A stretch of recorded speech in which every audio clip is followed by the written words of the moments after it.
পেয়েছি। আমি এই দেশটাকে আমার কথা ভাবি না, আমি এই দেশটাকে আমার লেখনী দিয়ে এমন জায়গায় রেখেছি। দর্শক, আমরা একটি শেষের কবিতা দিয়ে শেষ করব।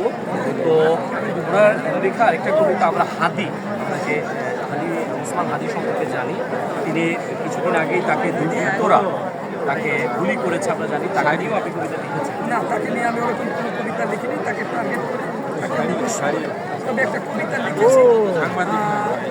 যাই হোক, না দিয়ে আপনাকে আমি কি আর পেলাম স্বাধীন করে এই কবিতা। আচ্ছা, ঠিক আছে, তাহলে আপনি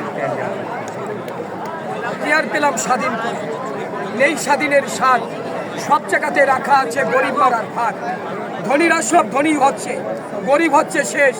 স্বাধীন করে পেয়েছি আমরা এমন একটি দেশ, হাড় ভাঙ্গা পরিশ্রমে গরিব ছড়াচ্ছে ঘাম। রাজা আছে মহাসুখে, প্রজা পাচ্ছে না তার দাম।